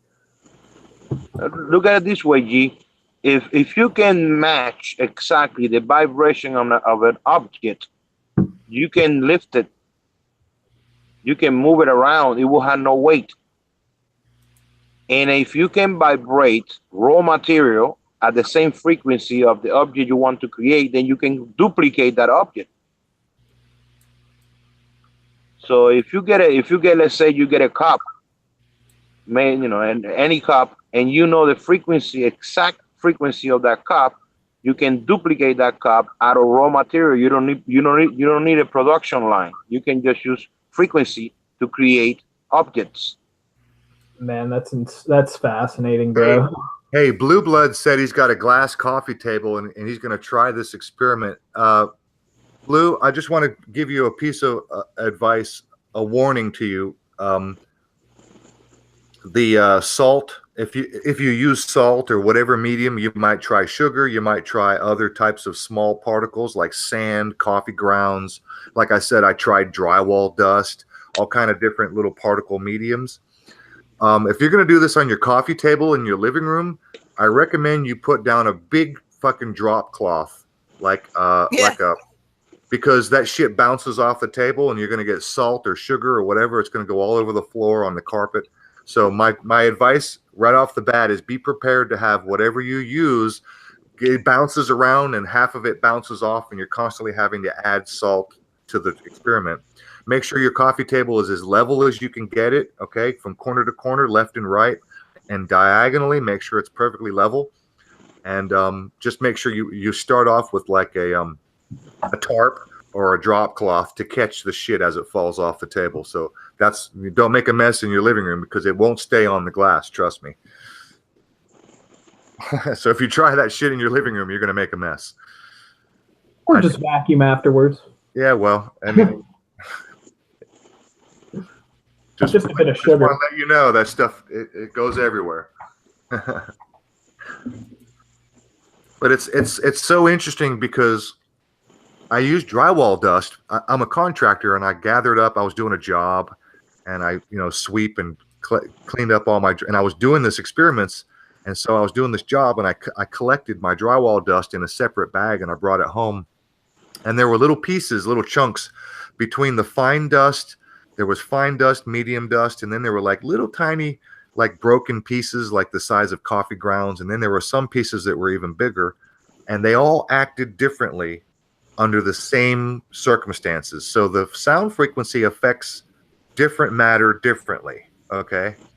And I'll probably do some more experiments in the future. Like Gandalf was saying, we should do a whole show on this.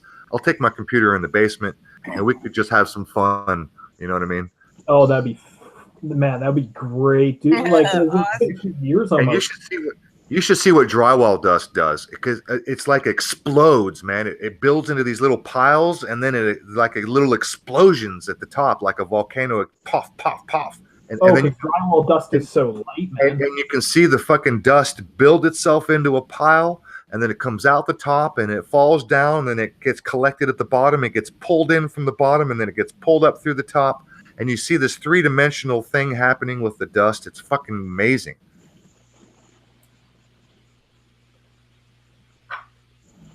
I'm looking forward to watching it. It will be interesting to do it with snow. Ah, yes, that would be interesting. Snow? Yeah, snow. No, I could see that being a real hard. You'd have to. That would be a seriously hard thing to do. Because snow melts. You have to be in a freezing controlled climate temperature where the snow didn't stick. Sometimes there's like a powdery snow. Yeah. And it doesn't really stick to itself very well because it's extremely frozen, and the patterns of the crystals, they don't lock together. So you'd have to keep those conditions. You couldn't like bring snow inside and try it because it would melt right away. Your table would have to be the right temperature, the same outside. You have to set everything up outside so everything was the same temperature, and you could try it with snow, but you'd have to do it outside. It would be cold. It would be a challenge. I agree.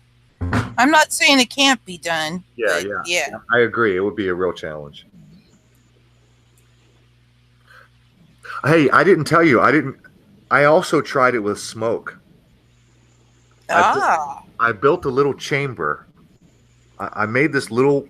I used like 1/2 inch by 1/2 inch little wooden sticks, and I made a box, maybe 1 foot square, and I wrapped it in the same plastic as in the first experiment. It's the kind of plastic you buy at Home Depot to weatherproof your windows, and you can pull it really tight, like drum. Right.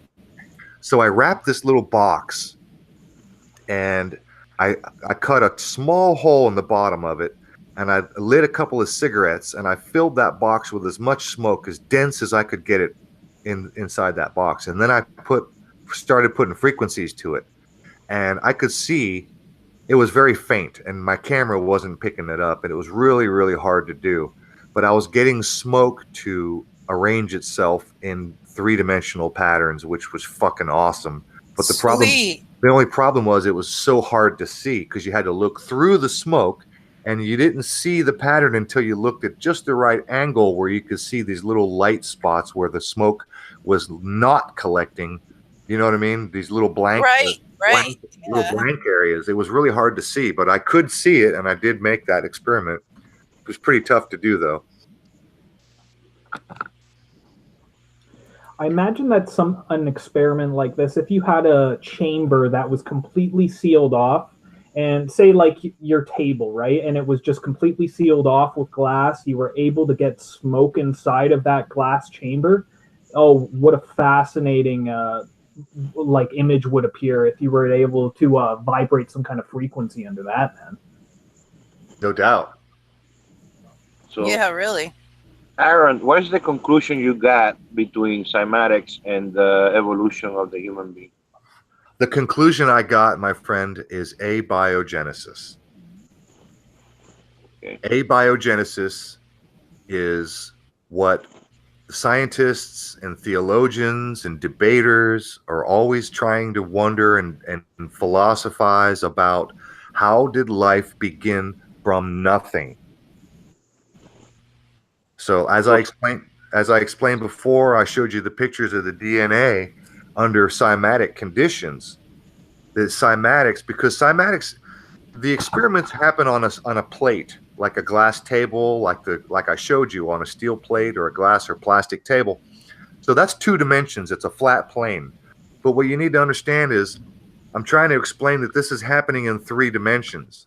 The patterns, the lines of the little salt lines that are created, those salt particles that form lines, the particles are dancing in 3 dimensions. The lines are twisting in 3 Yep. dimensions. It's really hard to see, and you have to get a camera really close and you have to see it in action to see it. But that shit is happening in 3 dimensions. So when certain frequencies are affecting molecules like, say, amino acids and proteins, which are essentially non-organic molecules, that they will form themselves into a self-replicate. Once it's formed, it becomes a self-replicating DNA molecule. So this, in my opinion, is the source of all life on Earth or the universe in general. Cymatics is the reason that we are here, my friend. I've seen cymatic patterns that show a tortoise, the shell of a tortoise, the patterns on the tortoise shell. I've seen cymatic patterns that show zebra stripes and giraffe, their coat patterns. I've seen cymatics that show, just like I showed you, fingerprints and mollusks and coral and spinal cords and fish gill fish ribs and fish skeletons. This is the source of all life in the universe. It's the reason life exists. It's a part of physics in the universe. It is what abiogenesis comes from. It's the thing So in other words, at the beginning was the word. Yes, sir. And that's yes, sir. There in the beginning was a word, and the word was God, and the word was with God. Okay. Well, So see, the Bible is not so messed up then. Roof Bro, I know that you don't believe in God and all. Well, I know you don't believe in any of these religions, but can you understand how, like, someone like me would maybe look at this and believe that there was maybe some type of entity that writ this code into the fabric of the universe? I wanted to Gandalf. I'm sorry. I want to. This is the reason I wanted to talk about that with cymatics, but I mean it's taking too long. I mean I don't know how much we can keep going. We can go a little longer if you want. What do you got? Well, because when you were talking about the microcosmos, that is the constellation. I mentioned that the way that the frequency bounce off planets interfere with life here, that give them form using cymatics as an example. But in the Bible, in the Genesis, it describes not only a natural creation, it also describes an artificial creation. That is an intervention, someone that trick with a gene of life here in this world. So even the Bible says that the world was the planet was wasted and desolated, and by the word he used to tell Adam to repopulate Earth, that means that the Earth was populated before. So there has been different type of creation at different times, or there was an intervention that someone that play with the genetic code of the life in this Earth. You know, you said Adam. Adam is the first man. The first Adam life. is the name for humanity as a Hang on, whole. hang on. Yes, yes. Adam is the name for humanity. Adam is the first man, the first human. No, not the first human. It's a name used for humanity as a whole. We But use hang on. today the word. Let's also consider two other aspects of the word Adam. Okay. Adam is the Adam of the Bible. Yes. Um, Atom is Adam. Yeah, atom. Is the first building block of all molecules. It's an atom, a single atom. Oh, And then we're gonna have to go now into quantum physics and light and. hang on. There's one more aspect. Mhm. In the Kemet tradition, in ancient Egypt, there was atom, atum, And the Jew have Adam. Yes. and the Egyptians used to say that all is atom. Yes. Was it through then the worship of the Aton, which was the sun god? It was like that heretical time in Egyptian history where they worshipped the Aton. Yes, that's correct. But we got to go back to the same thing that Tesla says. Everything is energy, frequency, and vibration. And what Walter Russell said, everything is light. There is two kind of lights: light at peace, at rest, and there is moving light. So particles is another pattern of light. There are no particles. Particles are formed as a vibration itself, then later on complement each other and get together. So in the cosmos, there are no atoms. There's only light. So in here also, in Earth, everything is what we call the atom today is an orb of light. At a subatomic level, yeah, it definitely is. Nothing exists technically at a subatomic level. Well, not really, because as everything is fractal, everything is the same at the macro as the micro and the macro. So whatever is a subatomic level, it has to be at the atomic level or reality as we see it. You have to match. It's fractal. Well, I just want to try to answer Gandalf's question. I don't, you were asking about some entity writing this code into the physics of the universe. In order to phrase that question the way you did, by doing that, you're assigning agency, and that's not something that I agree to. I don't agree that there is a thinking entity that has thoughts, will, and desire, and agency. I think that whatever God is nothing like the God of the Bible, because the God of the Bible is a flat-out freaking psychopath. Yes. I mean, just plain and simple. The God of the Bible, the way it's written, if you take it literally... Yes, I was going to say it. Yeah, I'm sorry. I had to distinguish. Yeah, I was going to say that. Take it literally, the God of the Bible is a flat-out fucking psychopath by all definitions. He's genocidal, he's infanticidal, he's a psycho, bloodthirsty, vengeful... Vain. Are you describing the God of the Bible, or are you describing men today? I'm describing the God of the Bible if taken literally. And men today. And men human today. beings. Oh yeah, no different from men back then. They were bloodthirsty and vengeful and jealous and. Well, the psychopaths were, and still are.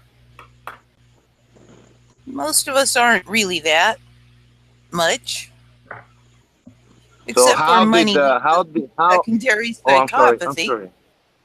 That's all right. I'm done. How did the sound created two forms of personality, psychopath and good people? See, now you asked a question that involved the number two. How did it form two personalities? And I assume you mean the feminine and the masculine. No, I assume behavior. So you mean He's like a psychopath and a non-psychopath? Yeah. Well, I would again caution with the number 2 being the duality I would have cautioned against assigning one or the other. I think there's a gray area. I think there's a triality or a triunity or a trinity, which permeates all religion, the Trinity, the Father, the Son, the Holy Spirit, just like I said with sound, frequency, tone, and vibration, or frequency, tone, and volume. And when you said Tesla said frequency, energy, frequency, and vibration. You misunderstood. You misunderstood my question, Aaron. I'm not talking about the yin yang, the bad and good. I'm not talking about that. How does frequency that plays over the universe creates different personalities and behaviors from individuals? Only the creator could tell us that, if the creator could even speak. I would only suggest that our environment plays a hefty role. But the environment was created by us. It's a reflection of the people that live today or tomorrow or yesterday. Yeah. I mean, is there really just psychopaths and non-psychopaths? I mean, I'm not saying that. There's also all kind of behaviors and personalities. There is as many personalities as are orbs in the solar system. Yeah, but your question was asking why are there 2 personalities? No, I say how did the sound that created the individual created the personality of the individual? That is, so those that are, I use as an example, just 2 examples, the psychopath and the non-psychopath, but there are different personalities. So how did sound create personality? Because every single one of us, regardless of who are we born from, we inherit a certain amount of personality, but we have from the DNA and the background of our family, but every individual is different from birth. Well, I don't think that's a fair question, and only because, look, I'm 40, I'm getting close to 50 years old, and I can only tell you from my personal experience that I have changed my personality over time. It continues to change. So whatever I was born with is not who I am now. Whatever I was at 7 is not what I was at 15. It's not what I was at 20. It's not what I was at 30. So I don't think that our personalities were created in the way that you're asking. Well, but the question is, are you adding personality or are you shedding the bad personality? Both. I add and I subtract. I take away what I think I don't like and I add what I think I like. So it's like kind of free will. I suppose you could say it's a co-creation. Yes, it's growing, right? I co-create. Okay, from the conscious level. Yes. Okay, so that's my question. My question is, how come a sound that start life create that consciousness, the ability for the individual to change and at the intellectual and conscious level? Because I understand that sound might create rocks. I might understand that sound might create water or inorganic material or unconscious, unaware material. But where does consciousness come from? That, my friend, could be a whole show by itself. Yeah. Okay. Yeah. See, I think that us even asking these types of questions, kind of futile, because I don't think humans honestly have evolved to the point where they can even begin to grasp these subjects. Even the best neuroscientists have not figured out where consciousness comes from. Well, it's reading in the books. Reading in the books, the problem we interpret it wrong. We interpret it from the materialistic point of view. Well, now we are rediscovering the material part, the physical creation part.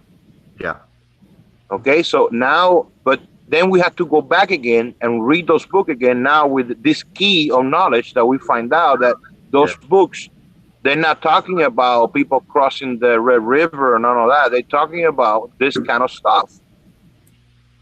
So wherever we found this information, we got to go back and look again, and then we might find the answers for the conscious part.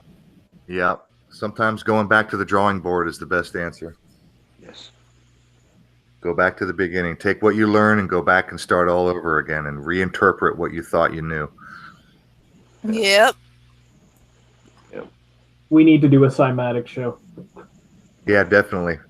I'm going to do some more experiments, and Blue Blood is going to do some experiments. He said he's going to film it. He better fucking film it and put it online. I want to see his experiments. Blue, we're Yeah. waiting on you, buddy. That's Well, right.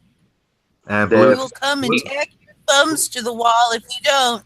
Blue Blood just said talking about this stuff gets us labeled as New Agers. You know what? Fuck it. I don't care. Label me what you want, man. The 5G Wi-Fi is doing some cymatics in our brain, though. It's doing at the conscious level. That's correct. So if you can reorganize matter using cymatics, then you can reorganize consciousness using cymatics. 5G is an example. Yeah. Yes. Because our thoughts and our emotions and everything that happens inside our brain is the result of electrical impulses, and electrons firing through the neuron pathways, just like electrons in wires, can be manipulated with electromagnetic field. And electromagnetic fields are cymatics in their own right. They can be adjusted to frequencies and volume and modulation, which would be tone. And so absolutely, Laz, you're spot on. And this is why a lot of people are worried about 5G and how it affects the brain and how it affects consciousness and the way we think. And since our brains, we know, are organic machines that run on electricity, that you can have an effect on the electricity in certain ways with certain patterns of electromagnetic frequencies. So absolutely, I 100% agree. Yeah, but there is a correlation there, because then we have to see what is the electromagnetic or the electricity in the brain creating consciousness or facilitating the production of awareness, or is awareness and consciousness creating the electroshock? I think it's always a matter of co-creation. It's a relationship there. So that's why in the spiritual, looking at this holy books that we call holy, looking at that from the spiritual point of view, we see how these two people, the twins, that is the separation of the body and the consciousness, are called the twins, the masculine and the feminine. In this case, the masculine is the spiritual. The feminine is the spiritual consciousness. That is what people call the spirit or the ghost, and the negative masculine is the body. That is, in the Matrix, they explain it that the human body is a battery, and an empty battery for that matter. What gives the body the charge is what we call today a spirit, which is the electricity.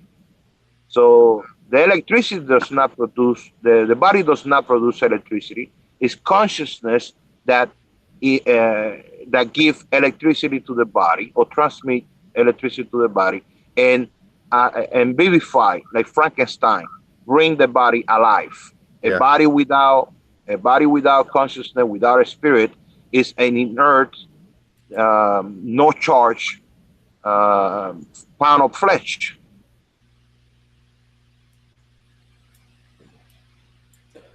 That's what I got to say about that.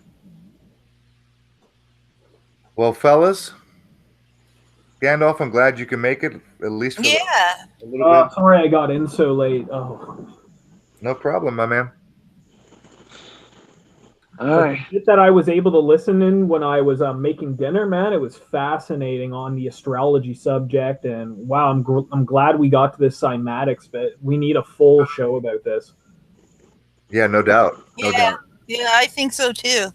No doubt. Sorry, I've been kind of quiet and unenergetic tonight, but Laz, you've been absolutely brilliant tonight, and I thank you, my friend, for you and I had a little misunderstanding the first time we chatted on the show, and you're a bigger man and I'm a bigger man, and neither one of us allowed it to get out of hand. It didn't turn into drama, and I'm glad to know you. I'm glad you're my friend. I'm glad you came back. You've been absolutely brilliant tonight, and I just can't thank you enough. You're awesome. Water under the bridge. You're a good And man, brother. Amy, I had no idea how do you stand of this long. I mean, you are a very strong woman. Well, thank you. I presume you can hear me? Yeah, I can hear you. And Okay. wow, So much. feeling like you're feeling today. You're standing here and Well, participating in actually, this. I'm lying down in bed, but, Oh, you okay. know, I'm not quite lying down. I'm sitting up a bit, propped up on the back. Well, But, I hope you get better fast. oh, I imagine I will. I have every I think intention to do so, and I appreciate your well wishes. No spicy food, eh? Actually, the spices, the doctor said that's not the problem. It was the fats. So I have to be very careful with how much fat I intake at any given point in time. But beyond that, it seems like I can eat. It wasn't the cayenne after all.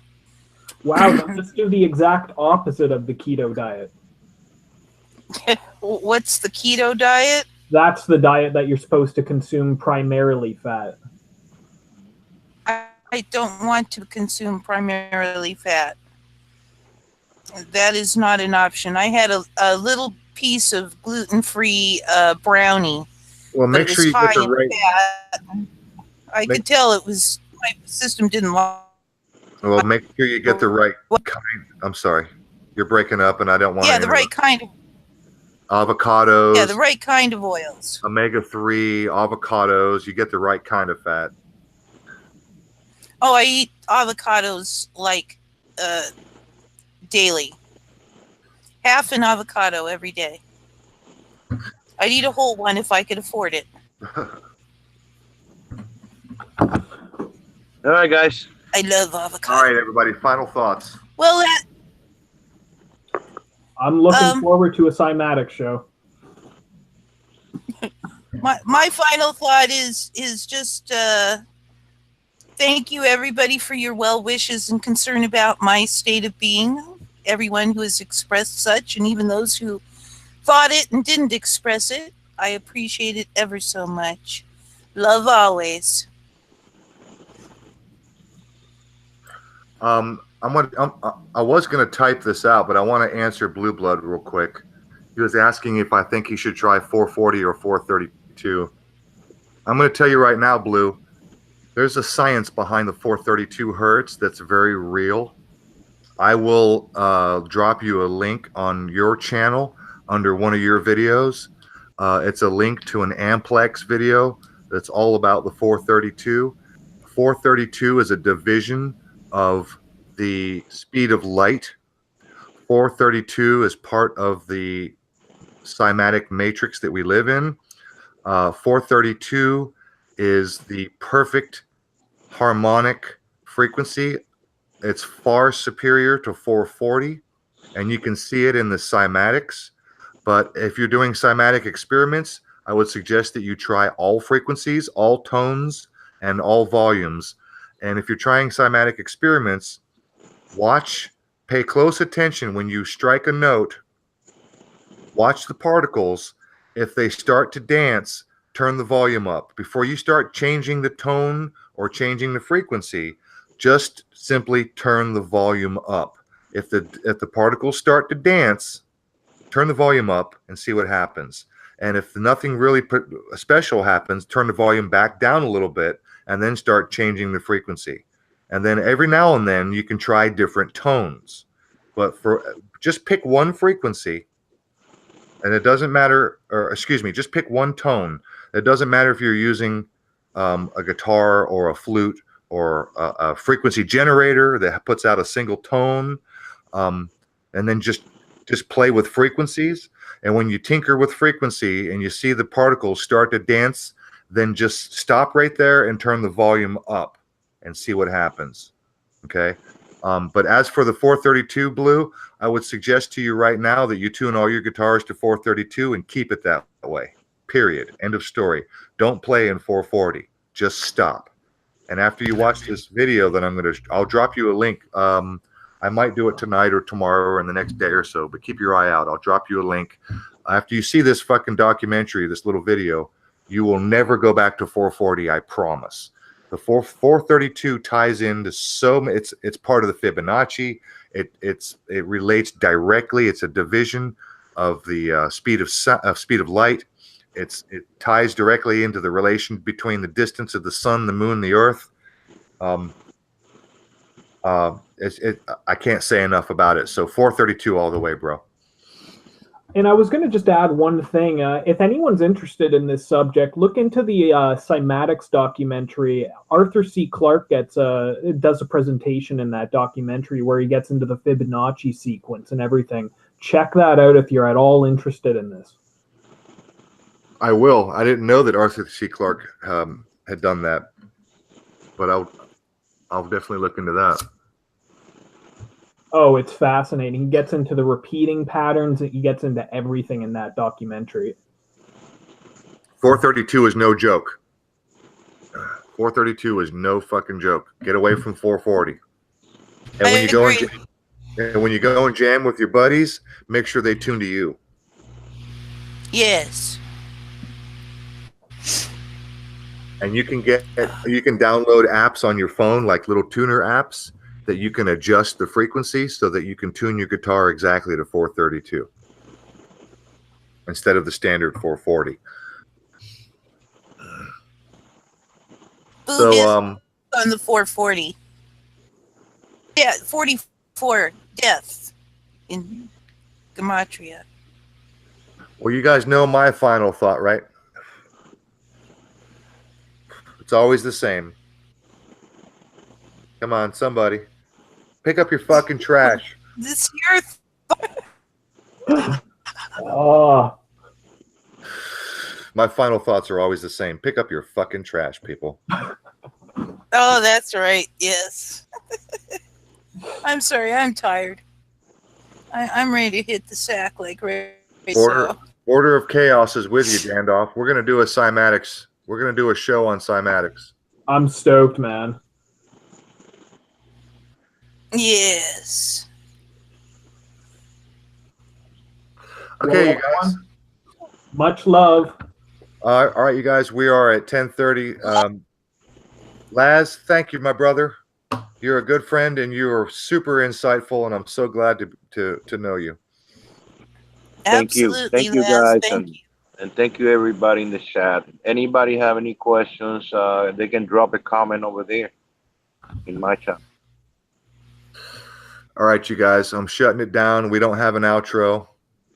I'm just going to kill it, and we do love you all. And as soon as I get my computer to cooperate, there we go. Good night, everybody. Good night, everybody. Thanks. And Laz, hang around for a second. We'll chat on the after show, on the hangout afterwards, after the broadcast. So I'm killing the broadcast. Thanks, you guys. We'll see you next week. Bye-bye.